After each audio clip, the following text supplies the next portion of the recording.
Super Saravana stores. மகளிர் உரிமை தொகையை எவனா நிறுத்த முடியுமா? காலை உணவு திட்டத்தை யாராவது நிறுத்த முடியுமா? அந்த ஸ்டாலின் கொண்டு வந்த திட்டத்தை யாராலும் நிறுத்த முடியாதுங்கிறாரு. அப்ப அவர்தான் மீண்டும் வர வேண்டும் என்பது தமிழ்நாட்டு மக்களினுடைய விருப்பமாக இருக்கிறது. ஆட்சிக்கு வந்தால் ஒரு சிலிண்டருக்கு 100 ரூபாய் தருவேன்ட்டு மானியமாக ஏன் தரல? மத்திய அரசு ஏத்திச்சு, இப்ப கொடுக்கல. கவர்மெண்ட்டுக்கு தமிழ்நாட்டில இருந்து யாரும் வரி செலுத்த வேணாம்னு சொல்லிட்டீங்கன்னா எல்லா திட்டத்தையும் நிறைவேற்றலாம். இதற்கு பதிலாக தமிழர்களை வஞ்சித்துக் கொண்டு ஒரு கேடுகட்ட ஆளுநரை கொண்டு வந்து இங்க வச்சுக்கிட்டு சட்டப்பேரவையில் இயற்றிய மசோதாக்களை பூராமே கிடப்புட போட்டா அந்த மசோதா செத்துருச்சுன்னு சொல்லி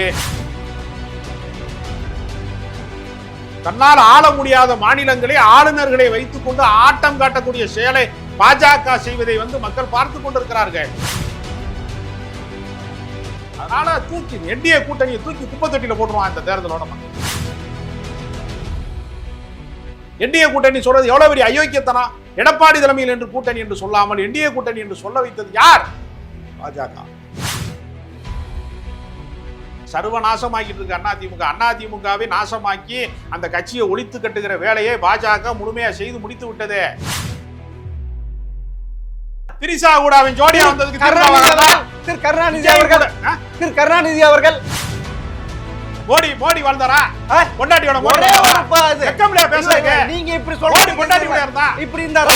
பொண்டாட்டியோட இல்லையா? எத்தனை நாள் மறைச்சு வச்சிருந்தாங்க? மோடி பொண்டாட்டியோட வாழ்ந்தாரா? டைவர்ஸ் பண்ணிட்டு இன்னும் சட்டப்பேரவை இருக்கார். எம்ஜிஆர் கத்தன பொண்டாட்டி. எம்ஜிஆர் கத்தன பொண்டாட்டி. இல்ல இருங்க. எம்ஜிஆர் கத்தன பொண்டாட்டி. 3 பொண்டாட்டி. எம்ஜிஆர் 3 பொண்டாட்டி. உட்டார்த்தரமா பேச சரி.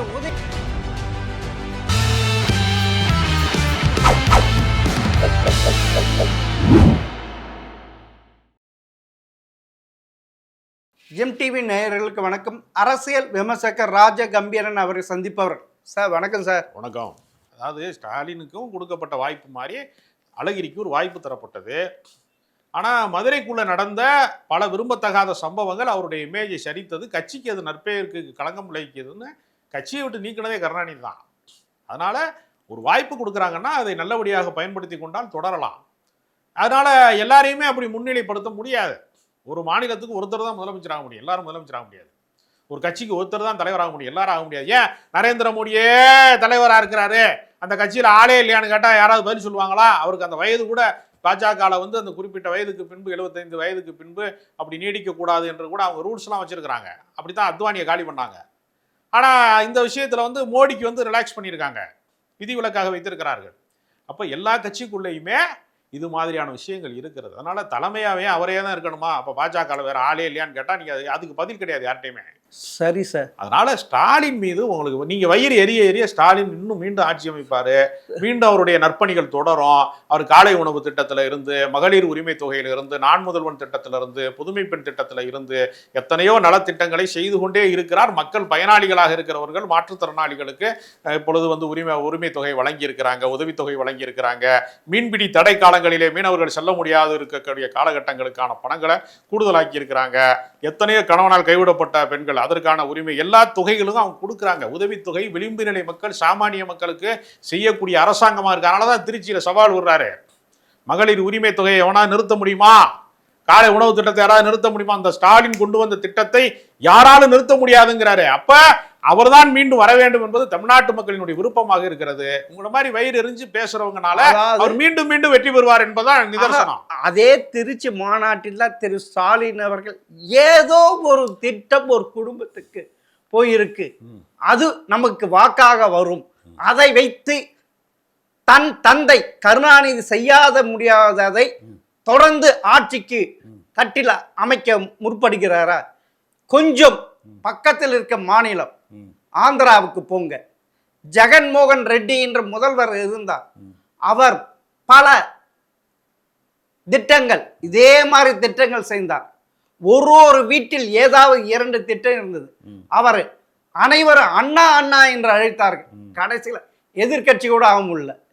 நீங்க என்ன தன்னை தாயுமானவர் அப்பா என்று சொன்ன, ஆனா அந்த பட்டம் மக்கள் கொடுக்கலையே. மக்கள் கொடுக்கலன்னு உங்களுக்கு எப்படி தெரியும்? மக்கள் பயனாளிகளாக இருக்கிறவர்கள் நன்றி தெரிவிப்பாங்க. தமிழர்கள் நன்றி கெட்டவர்கள் கிடையாது. அதனால பயனாளிகளாக இருக்கக்கூடியவர்கள் 1,31,00,000 பேர் வந்து மகளிர் உரிமை தொகையில பயனாளிகளாக இருக்கிறார்கள். 40 லட்சம் பேர் வந்து இப்பொழுது இந்த மாற்றுத்திறனாளிகள் உட்பட பல பேருக்கான உதவித்தொகை சமீபத்தில் வழங்கப்பட்டிருக்கிறது. 10 லட்சம் பேருக்கு லேப்டாப் கொடுத்தாங்க. இப்படி தொடர்ச்சியாக இந்த ஆட்சியினுடைய நலத்திட்டங்களால் பயன்பெற்றவர்கள் மட்டும் வாக்களித்தாலே இந்த ஆட்சி உறுதி பெற்றுவிடும். அதனால வாங்கிட்டு வேறவனுக்கெல்லாம் ஓட்டு போடுற அளவுக்கு தமிழர்கள் நன்றி கிட்டவர்கள் அல்ல. தமிழர்கள் நலத்திட்டங்களை யார் அறிவித்தாலும் அதற்கு நன்றி பாராட்டுவார்கள். அதே தமிழர்கள் ரொம்ப அறிவாளிகள். உண்மையில இந்த திட்டங்கள் எல்லாம் இப்ப வந்து கொடுக்கிறாரு, தேர்தல் வச்சுதானே கொடுக்கிறாரு. அதுவும் கோடை காலத்தில் 2000 ரூபாய் கொடுத்தாரு. ஏன் 4 வருஷமா இருந்தாரு? அப்ப அது கோடைக்காலம் தெரியலையா? ஏறக்குறைய 2,30,00,000 ரேஷன் அட்டைதாரர்கள் இருக்கிறார். அவரும் அதுல 1 கோடி பேருக்கு மேல தரலையே. அவங்களுக்கு அந்த தகுதி இல்லையா? 1,31,00,000 பேருக்கு தான் கொடுத்துருக்கார் அந்த கோடைக்காலம். இது எப்படி? அதாங்க, இது எப்படி? இன்னைக்கு சாப்பாடு வாங்கி போட்டா நேற்று சோறு வாங்கி போட்டியான்னு கேட்கறதா நீங்க கேட்கறது. இன்னைக்கு சாப்பாடு வாங்கி போட்டியாங்கிறதான் விஷயம். கரண்ட்ல இன்னைக்கு நிகழ்காலத்திலே உதவி செய்தவர்களுக்கு நீ இந்த தீபாவளிக்கு எனக்கு வந்து ட்ரெஸ் வாங்கி கொடுத்த, போன தீபாவளிக்கு வாங்கி கொடுக்க யாரும் கேட்க மாட்டாங்க. கொடுத்தா சந்தோஷம் தான் படுவாங்க. அதனால இப்படி பேசுவதெல்லாம் விதண்டாவாதத்திற்கு பேசலாம், எதிர்கட்சிக்காரன் பேசலாம், பயனாளிகள் பேச மாட்டாங்க, மக்கள் பேச மாட்டாங்க. நீங்க மக்களை தூண்டி விடுறதுக்காக ஏன் அப்ப மட்டும் கொடுக்கல, ஏன் இப்ப மட்டும் கொடுக்குறீங்க அப்படி நீங்க தூண்டி விடுறீங்க, அல்லது உங்களை மாதிரி கருத்து உள்ளவர்கள் அப்படி பரப்புறீங்க. மக்கள் அதையெல்லாம் கேட்க தயாரா இல்லை. மக்களை பொறுத்தவரையில் எந்த அரசாங்கம் நமக்கு நன்மை செய்கிறதோ அந்த அரசாங்கத்திற்கு அவர்கள் விசுவாசிகளாக இருப்பார்கள், உண்மையாக இருப்பார்கள். அதே மக்கள் விளைவாக அவருக்கு ரிசல்ட் கிடைக்கும். இல்ல, இதுவே திருச்சி மாநாட்டில் மத்திய அரசு சிலிண்டருக்கு 60 ரூபாய் ஏற்றுவிட்டுன்னு சொல்றாரு இல்ல, அதை தனது தேர்தல் வாக்குறுதி 2021 என்ன சொன்னாரு? நான் சிலிண்டருக்கு 100 ரூபாய் தர வேண்டும். ஏன் இது தர வேண்டியது தானே? ஏன் தர இப்பதான் ஏத்திட்டாங்கல்ல, தர வேண்டியதானே சார்? அரசாங்கம் தர வேண்டிய பணம் அப்படி இல்ல. நான் ஆட்சிக்கு வந்தால் ஒரு சிலிண்டருக்கு 100 ரூபாய் தருவேன்ட்டு மானியமாக ஏன் தரல? மத்திய அரசு ஏத்திச்சு, இப்ப குடுக்கலாம்ல. அதான் கஷ்டப்படுறாங்கல்ல ஜனங்க. ஏன் உங்க சென்ட்ரல் கவர்மெண்ட்டுக்கு தமிழ்நாட்டுல இருந்து யாரும் வரி செலுத்த வேணாம்னு சொல்லிட்டீங்கன்னா எல்லா திட்டத்தையும் நிறைவேற்றலாம். பிரச்சனை என்னன்னா மத்திய அரசாங்கம் தமிழர்கள்ட்ட வரியை வாங்கி வைத்துக் கொண்டு நான் கேட்கறதுக்கு ஏன் தரல? 100 ரூபாய் 60 ரூபாய் ஏத்திட்டாங்கல்ல மத்திய அரசு. எடப்பாடி கொடுத்தாரா? அவர் இல்ல, இது நீங்க தான் வாய்க்கு வந்து விட்டீங்க. கேளா கொடுத்தாங்களா? நீங்க கேளா கொடுத்தாங்களா? அப்படி அது யாரு அப்ப சொல்லியே? நான் தேர்தல் வாக்குறுதி எதுவும் சொல்லலையே. மாநிலத்துக்கு தரப்பட வேண்டிய நிதியை மத்திய அரசாங்கம் முறையாக செலுத்தினால், எல்லாவற்றையும் முறைப்படுத்தினால், தர வேண்டிய ஜிஎஸ்டி எல்லாம் கரெக்டா வந்து கொடுத்தா எல்லா திட்டங்களையும் நிறைவேற்றுவதற்கு அவர் தயாராக இருக்கிறார். நீங்கள் தமிழ்நாட்டை வஞ்சிக்கிறீர்கள். தமிழ்நாட்டில் ஒன்றிய பட்ஜெட்டில் எங்களுக்கு அல்வா கொடுக்குறீங்க, 0 கொடுக்குறீங்க. அதனால எங்களுக்கு இருக்கக்கூடிய நிதி பற்றாக்குறையில் என்ன இயலுமோ இயன்றதை செய்வோம் இல்லாதவருக்கு என்கிற அடிப்படையில் முடிந்த வரைக்கும் நலத்திட்டங்களை இந்த அரசு செய்திருக்கிறது, மேலும் செய்வதற்கு முயற்சி செய்து கொண்டிருக்கிறது. உதவி செய்கிறவங்களை பார்த்து உபத்திரியம் செய்கிறதுக்கு யாரும் தயாராக இருக்க மாட்டாங்க. அதனால மத்திய அரசாங்கம் யோக்கியமான அரசாங்கமா இருந்தா தமிழ்நாட்டுக்கு தர வேண்டிய நிதியை விடுவிக்க வேண்டும். அதற்கு பதிலாக தமிழர்களை வஞ்சித்து கொண்டு ஒரு கேடுகட்ட ஆளுநரை கொண்டு வந்து இங்க வச்சுக்கிட்டு சட்டப்பேரவையில் இயற்றிய மசோதாக்களை பூராமே கிடப்புட போட்டா அந்த மசோதா செத்துருச்சுன்னு சொல்லி மக்கள் மன்றத்தால சட்டமன்ற உறுப்பினர்களால தேர்ந்தெடுக்கப்பட்டவர்களை அவமதிக்கக்கூடிய ஆளுநர்களினுடைய அடாவடித்தனம்லாம் இந்த இப்பதான் அந்த அவர் தொலைஞ்சிருக்காரு மாநிலத்தை விட்டு. அப்ப இப்படிப்பட்ட கேடுகட்ட செயலை, தன்னால் ஆள முடியாத மாநிலங்களே ஆளுநர்களை வைத்துக்கொண்டு ஆட்டம் காட்டக்கூடிய செயலை பாஜக செய்வதை மக்கள் பார்த்து கொண்டிருக்கிறார்கள். தரப்பட வேண்டிய நிதியை தராமல் இவர்கள் கேடுகட்டவர்கள் ஒழித்து வைத்திருக்கிறார்கள், தர மறுக்கிறார்கள் என்பதை மக்கள் பார்த்து கொண்டிருக்கிறார்கள். தேசிய கல்விக் கொள்கையில் 5000 கோடி தர வேண்டியதை தராமல் இவர்கள் கேடுகட்டவர்கள் மறைத்து வைத்திருக்கிறார்கள், தராமல் விடுவிக்காமல் வைத்திருக்கிறார்கள் என்பதை மக்கள் பார்த்து கொண்டிருக்கிறார்கள். இவ்வளவு நெருக்கடிக்கு மத்தியிலே இவ்வளவு உதவிகள் செய்தா எந்த மாதிரி நிதி நெருக்கடிகள் இல்லாமல் உரிய உரிமை தொகையெல்லாம் கொடுக்கறதுக்கு மத்திய அரசாங்கம் ஒரு தடைக்கல்லாக இருக்கிறது. இந்த மாநில அரசின் மீது எப்படியாவது பழி சாட்ட வேண்டும், பொய் சொல்லணும், கலவரத்தை உண்டாக்கணும், மத கலவரத்தை உண்டாக்கணும், சாதி கலவரத்தை உண்டாக்கணும் என்கிற ஒரு கேடுகட்ட செயலைத்தான் பாஜக செய்கிறதே தவிர உண்மையாவே தமிழ்நாட்டு மக்களின் மீது பாஜக அரசுக்கு துளி கூட கொஞ்சம் கூட ஒரு நேர்மை இல்லை, நியாயம் இல்லை, நீதி இல்லை அவர்கள் இடத்துல. அதனால என்டிஏ கூட்டணியை தூக்கி குப்பை தொட்டியில போட்டுருவான் இந்த தேர்தலோட மக்கள். என்டிஏ கூட்டணியா? ஆமா, ஏன் அதிமுக கூட்டணி? அந்த கேடு கட்டவங்க தானே அதை சொல்றாங்க. எடப்பாடி தலைமையில் கூட்டணி என்று சொல்லாமல் என்டிஏ கூட்டணி என்று சொல்லுகிறது அந்த கேடு கட்ட பயல்களே பாஜக காரன் தானே. தமிழ்நாட்டுக்கு நான் வெறும் 4 எம்எல்ஏ அதிமுக தோளு மேல ஏறி ஜெயிச்சவன் நான் தான் கூட்டணிக்கு தலைமைன்னு சொல்றான். அதுலயே ஒரு மாநில கட்சி செத்து விட்டதுல அதிமுக தொண்டன் இதை ஏற்பானா? எவ்வளவு பெரிய அயோக்கியத்தனா! ஒரு மாநில கட்சியின் பேரால தேர்தலை சந்திக்க வேண்டிய நிலைமையில இருக்கும் போதே அது என்டிஏ கூட்டணி என்று சொல்வது நானா சொன்னேன்? அமித்ஷா சொல்றாரு, அண்ணாமலை சொல்றாரு, நயினார் சொல்றாரு. ஏன் இந்த இந்த இந்த கேவலம் எதனால அதிமுக வந்துச்சு? அதிமுக தொண்டர்கள் உணர்ச்சி வசப்பட்டு பாஜகவை தோற்கடிப்பானா மாட்டானா? எப்படி ஏற்றுக்கொள்வாங்க பாஜகவை? என்டிஏ கூட்டணி சொல்றது எவ்வளவு பெரிய அயோக்கியத்தனா! எடப்பாடி தலைமையில் என்று கூட்டணி என்று சொல்லாமல் என்டிஏ கூட்டணி என்று சொல்ல வைத்தது யார்? பாஜக. அதை மக்கள் பார்த்து கொண்டிருக்கிறார். சரி, இப்பொழுது திரு ஸ்டாலின் அவர்கள் 2026 தேர்தலை சந்திக்க என்ன மாதிரி பெயர் வைத்து கட்டமைத்திருக்கிறார்? NDA versus Tamil Nadu. ஆமா, தமிழ்நாடு உங்க பாட்டம் விட்டு சொத்தா? தமிழ்நாடு தமிழ்நாட்டுக்கு அண்ணாதுரை யாரு? திமுகவின் தலைவர். தமிழ்நாடு என்கிற பெயரை இந்த மண்ணிற்கு சூட்டியவர். மெட்ராஸ் சொன்னா மதராசப்பட்டனம்னா இந்த மண்ணிற்கு தமிழ்நாடு என்று பெயர் சூட்டியது அண்ணாதுரை என்றால் அண்ணாதுரை திமுகவின் தலைவர். இன்றைக்கு திமுகவின் தலைவர் ஸ்டாலின். அவர் சொல்லாம யார் சொல்லுவா? தமிழ்நாடு தேசிய முன்னேற்ற ஜனநாயக வெர்சஸ் தமிழ்நாடு என்று சொன்னால் தமிழ்நாட்டில் இருக்கின்ற மொத்த மக்களும் தேசிய ஜனநாயக முன்னேற்றத்துக்கு எதிராக இருக்கிறாங்களா? பாஜக எதிராக உங்களுக்கு இப்படி ஒரு கட்டமைப்பு திமுக என்று சொல்லிட்டு ஒட்டுமொத்த தமிழர்களும் பாஜகவுக்கு எதிராக தாங்க இருக்காங்க. அதுல என்ன உங்களுக்கு சந்தேகம்? பாஜகவுக்கு ஆதரவாளராக தமிழ்நாடு பூரா ஆதரவு. அதுல 2024 பாராளுமன்ற தேர்தல் 18% வாங்கி இருக்காங்க. யாரு? அதாவது எத்தனை பேர் ஜெயிச்சாங்க? எத்தனை பேர் ஜெயிச்சாங்க? ஜெயிக்கிறாங்கல்ல, அதெல்லாம் இல்ல. வெக்கங்கெட்ட தோல்வியை பெற்று விட்டு என்ன பர்சன்டேஜ்? அதே திமுக 26%. வெறும் எவ்வளவு பர்சன்டேஜ் வித்தியாசம்? 8% தான் வித்தியாசம். ஏங்க 34 மார்க் வாங்கினேன்னு சொல்லாதீங்க. பெயிலா போயிட்டேன்னு சொல்லுங்க. அப்படி இல்ல, சதவீதத்தை மக்கள் வாக்களித்து இருக்காங்க. அது யாரு தோல் மேல ஏறி அந்த பர்சன்டேஜ் பத்தி? யாரு தோல் மேல? யாரு தோல் மேல? கூட்டணிக்கு பங்கு இல்லையா அதுல? யாரு கூட்டணிக்கு பங்கு இருக்கா இல்லையா? அப்பனா இப்ப அந்த 26% பாராளுமன்ற தேர்தலில் வாங்கி இருக்காங்களா? அது யாருடைய இது? யாருடைய இது? அது திரு ஸ்டாலின் அவர் பார்த்து போட்டு ஓட்டா? ஏன் 40-40 வெற்றி பெறாரு? 39 நாடாளுமன்ற தொகுதியில ஏன் வெற்றி பெற்றாரு? அது அதிமுக சரியாக கூட்டணி அமைக்கவில்லை.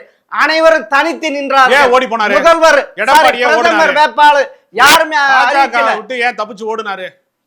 எடப்பாடி ஏன் தப்பிச்சு ஓடுனாரு? யாரு போன நாடாளுமன்ற தேர்தல்ல ஓடலையே. எடப்பாடி எங்க ஓடுனாரு? இல்ல, அவருடைய உண்மையான அதிமுக சதவீதம் 23%. அப்பனா திமுக விட அதிமுக தான் அதிக. எடப்பாடி பழனிசாமியே சொல்றாரு எங்களுக்கு வெறும் 20% குறைவு தான் கிடைச்சிச்சு வாக்குங்கிறாரு. நீங்க 23%ங்கிறீங்க. இப்ப எடப்பாடி சொல்லாததெல்லாம் நீங்க ராஜாவுக்கு மிஞ்சின கொடுக்குறீங்க. இல்ல, இது வாங்கினது அவங்களுடைய சொந்த இது. ஆனா திமுக வாங்கினது 26%. ஜெயிக்கல. துப்பு கட்டவங்க ஏன் ஜெயிக்கல? யாரு? ஏன் ஒரு பாஜக அண்ணாமலை பெரிய வீரன் சூரன் பேசினார்ல, அது தோத்து போனாரு. வெக்கம் இல்லையா உங்களுக்கு? 36 தொகுதி ஜெயிப்போம்னு எல்லா இடத்துலயும் சவுடால் பேசிவிட்டு திமுக விரட்டுவோம் நாடாளுமன்ற தேர்தல் பேசிவிட்டு எல்லா இடத்துலயும் வெக்கம் இல்லாம தோத்தீங்களே. அண்ணாமலைனால தேர்தல் தொழில தோத்தனாலதான் மாநிலத்தில் பதவி புடுங்கிட்டாங்க. அப்ப இவ்வளவு கேவலமா தோத்த பின்னாடி கூட பெர்சன்டேஜ் சொல்லினா இப்ப நாம் தமிழர் கட்சி கூட தான் 8.2% இருக்கு. அதை வச்சு எம்எல்ஏ ஆயிட்டாரா? ஏங்க சீமான் எம்எல்ஏ ஆயிருக்காரா? கவுன்சிலர் ஆயிருக்காரா? எம்பி ஆயிருக்காரா? நகராட்சி தலைவர் ஆயிருக்காரா? இல்ல வார்டு மெம்பர் ஆயிருக்காரா? ஒரு அதிகார பதவியிலையும் இல்லாத அவர்கள் கூட 8.2 வச்சிருக்காங்க. அதனால பெர்சன்டேஜ் வச்சு என்ன பண்றது? நாக்கு வலிக்கிறதா பெர்சன்டேஜ்? நான் கேட்கிறேன். அதுதான் நான் சொன்னேன். புரியுதுங்களா? அதுதான் தமிழக மக்கள் திமுகவை எப்பொழுதும் ஆன்டி இன்கம்ஸ் எப்பயுமே திமுக தேர்தல் தோல்விக்கு அவர் பேர் பெற்றவருங்க. அவர் எதுலையுமே ஜெயிச்சது கிடையாது. இந்த முறை அவர் எதிர்கட்சியா கூட வரமாட்டாரு. சர்வநாசமாக்கிட்டு இருக்கு அதிமுக. அதிமுகவை நாசமாக்கி அந்த கட்சியை ஒழித்து கட்டுகிற வேலையை பாஜக முழுமையா செய்து முடித்து விட்டது. பாஜகவோட கூடா நட்பு கேடாய் முடியும்ன்ற மாதிரி இந்த கட்டுச்சொத்துக்களை பெருச்சாடி மாதிரி அதிமுக கூட்டணிக்குள்ள பாஜக அதிமுகவை அழித்து விட்டது. அதேதான் இந்த கட்டுச்சோட்டு பெருசாலிகள் திமுக கூட்டணி 23 இருக்கிறது. எப்படி 2001 ஜாதி கட்சிகளால் கருணாநிதி தோற்றாரோ அதே போல 2026 இதே ஜாதி கட்சிகளால் இதே 2011 பெரிய கூட்டணி அமைத்து தோற்றார். இதுதான் வரலாறு. இதுதான் திரு ஸ்டாலின் அவர்களும் சந்திக்க போகிறார்கள். அரசியல் விமர்சகர்கள், அரசியல் நோக்கர்கள், பாஜக ஆதரவாளர்கள், வலதுசாரிகள் சொல்றாங்க. வலதுசாரிகள் பாஜக காரன் தான் அப்படி விரும்புறானே தவிர யாருமே மக்கள் நலம் விரும்பக்கூடியவர்கள் யாருமே ஸ்டாலின் தோற்க வேண்டும் என்று நினைக்கல. கம்யூனிஸ்டுகள் நினைக்கல, மக்களுக்காக போராடுகிறவர்கள் விசிகாக்காரன் நினைக்கல, காங்கிரஸ்காரன் நினைக்கல. நீங்களாம் எப்படி கூவுனிய காங்கிரஸ் போகுது உடைய போகுது என்னென்னமோ சொன்னீங்க. உங்க மூஞ்சியெல்லாம் எதுல கொண்டு வச்சுக்கிற போறீங்கன்னு தெரியல. வெக்கமே இல்லை, உங்களுக்கு எல்லாம் மானமே இல்லை. காங்கிரஸ் எங்க கூட்டணியை விட்டு போயிரும், திமுக விட்டு போயிருந்து கூவுனியலே. எங்க போனேன் அவன்? தாவே கட்ட போனானா? எங்கேயுமே போகலையே. புரியுதா? இது கான்கிரீட் கூட்டணி, கலைந்து போகிற கூட்டணி அல்ல. இது கான்கிரீட் கூட்டணி. இது கட்டமைக்கப்பட்ட கூட்டணி. இந்த தாவேக்காரன் தெருவில் நிக்கிறான். ஒருத்தன் கூட பனையூர் பங்களா பக்கம் லெட்டர் பேட் கட்சிக்காரன் கூட வரமாட்டேங்கிறான். சொந்த பொண்டாட்டி முதற்கொண்டு மேல கேஸ் போட்டிருக்கா. பெண்களை சித்திரவதை பண்றவன், சைக்கோ, மனநிலை சரியில்லாதவன் வழக்கு போடுற அளவுக்கு நினைங்க. இது யார் தூண்டி விட்டது? புருஷன் மேல பொண்டாட்டி வழக்கு போறதுக்கு யாரு தூண்டணும்? யாரு? ஒழுக்கம் கேட்டுதான் காரணம். ஒழுக்கம் கேட்டவன் தூண்டி விட்டது. ஒழுக்கம் கெட்டவன் அந்த அம்மா பொண்டாட்டி 26 வருஷம் குடும்பம் நடத்துறான். ஒழுக்கம் கெட்டவன் நான் போயிட்டு ஒழுக்கம் கெட்டவனா? திரிசா கூட அவன் ஜோடியா வந்ததுக்கு திரு கருணாநிதி அவர்கள் ஒருவனுக்கு ஒருத்தி என்று வாழ்ந்தாரா? யார் வாழ்ந்தா? கருணாநிதி அவர்கள் சம்சாரம், துணவி, மோடி வாழ்ந்தாரா? பொண்டாட்டியோட நீங்க இப்படி சொல்றீங்க. பொண்டாட்டியோட இருந்தா இப்படி இருந்தாரா? பொண்டாட்டியோட இல்லையா? எத்தனை நாள் மறைச்சு வச்சிருந்தாங்க? மோடி பொண்டாட்டியோட வாழ்ந்தாரா? டைவர்ஸ் பண்ணிட்டு இன்னும் கட்ட பிரம்மச்சாரியா இருக்கார். குடும்பஸ்தார் கட்ட பிரம்மச்சாரியா இருக்கார். யாரு கட்ட பிரம்மச்சாரி? கருணாநிதி எப்படி 3 பொண்டாட்டிக்காரர்? உங்களுக்கு என்ன பிரச்சனை? உங்களுக்கு என்ன பிரச்சனை? நீங்க தானே சொன்னீங்க எம்ஜிஆர் கத்தன பொண்டாட்டி. எம்ஜிஆர் கத்தன பொண்டாட்டி இல்ல இருங்க. எம்ஜிஆர் கத்தன பொண்டாட்டி 3 பொண்டாட்டி. அதுல உங்களுக்கு ரெண்டாவது பொண்டாட்டி மக்களுக்கு என்ன பிரச்சனை? அதுல ரெண்டாவது பொண்டாட்டி என்ன தெரியுமா? டிபிஆல் எந்த விதமான சுகத்தை உங்களுக்கு தர முடியல, அதனால் இன்னொரு பெண்ணை திருமணம் செய்து கொள்ளுங்க அப்படி சொல்லிதான் பாருங்க. ஒண்ணும் இல்ல, இதுதான் நடந்தது. இதுதான் அரசியல் வரலாறு. இதுதான் எம்ஜிஆர் வரலாறு. ஓவரா கத்திட்டா எல்லாம் உண்மையாகிறது. முதல்ல கத்துறது நிறுத்துங்க. முதல்ல கலைஞருடைய முதல் மனைவி இறந்து போயிட்டாங்க, பத்மாவதி. ஆமா, முகாமுத்து. ஆமா, அது எப்படி அவருக்கு மனைவி இறந்ததை சொல்லிட்டு இங்க கமுக மாறிக்கிற என்ன காரணம்? அதுல 3 பொண்டாட்டிக்கார கருணாநிதி. அதுக்கு என்னங்க தப்பு என்னங்க இருக்கு? அவர் சட்டப்படியான வாழ்ந்திருக்காரு. முளைச்சு சட்டப்படி தாண்டிய பந்தத்துல ஒளிச்சாச்சு. திருமண சட்டப்படி அவர் மிகப்பெரிய சீர்திருத்த கல்யாணம் இருந்தாலும் இந்து மேரேஜ் ஆக்ட்ல தான் வரும். சரி, அதனால என்னப்பா? ஆமா, அதனால நான் ஒரு பொண்டாட்டி புகார் கொடுத்துச்சா சங்கீதா மாதிரி? என்னை வந்து இந்த மாதிரி விட்டுட்டு இன்னொருத்தியோட ஊர் மேய்கிறான்னு பொண்டாட்டி வந்து புகார் கொடுத்தா? ஆமா, அதே மாதிரி சரி சரி விஜய்க்கு புகார் கொடுத்த மாதிரி சங்கீதா கொடுத்த மாதிரி யாரும் புகார் அளித்தார்களா? இல்ல அவர் முறையான வாழ்க்கை வாழ்ந்ததுக்கு அவர் வெளிப்படையா தானே இருந்தாரு. மோடி மாதிரி ரகசியமா வாழ்ந்தாரா? இல்ல சரி சரி.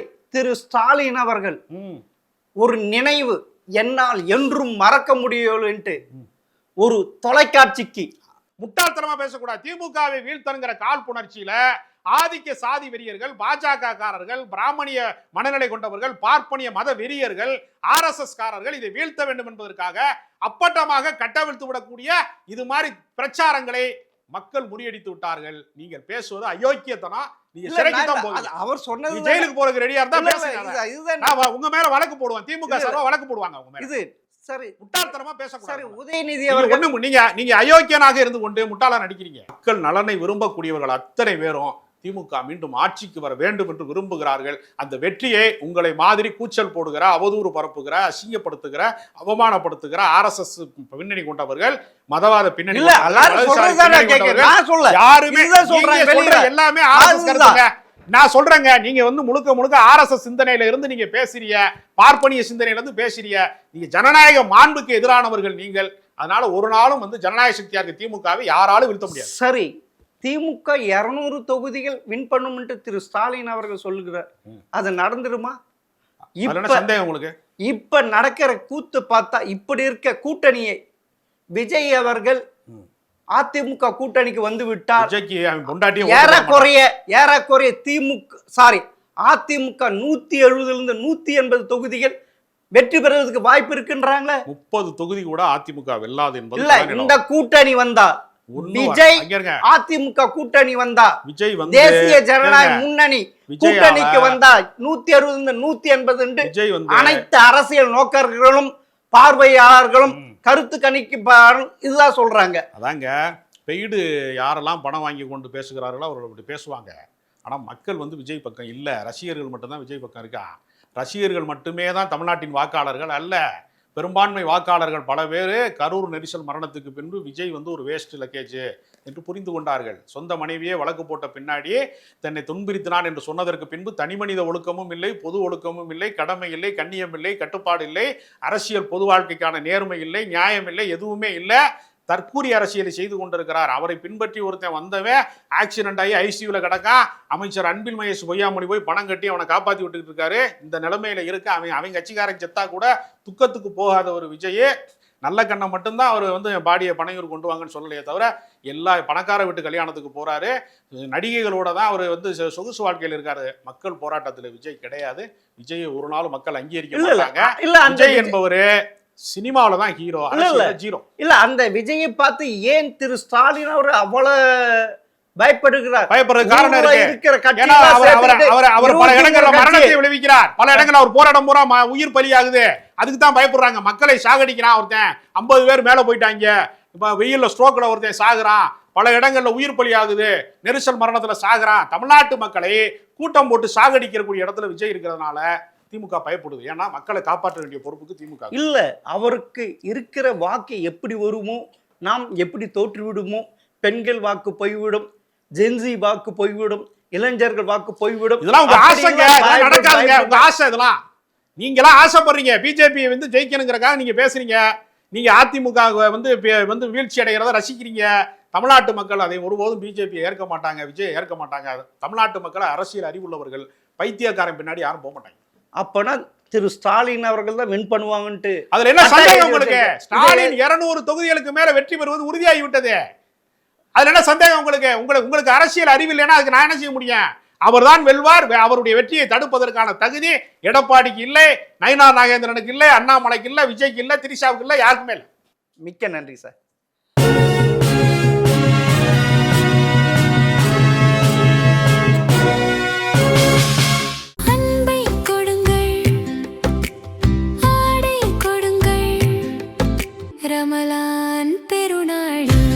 Super Sarvana Stores.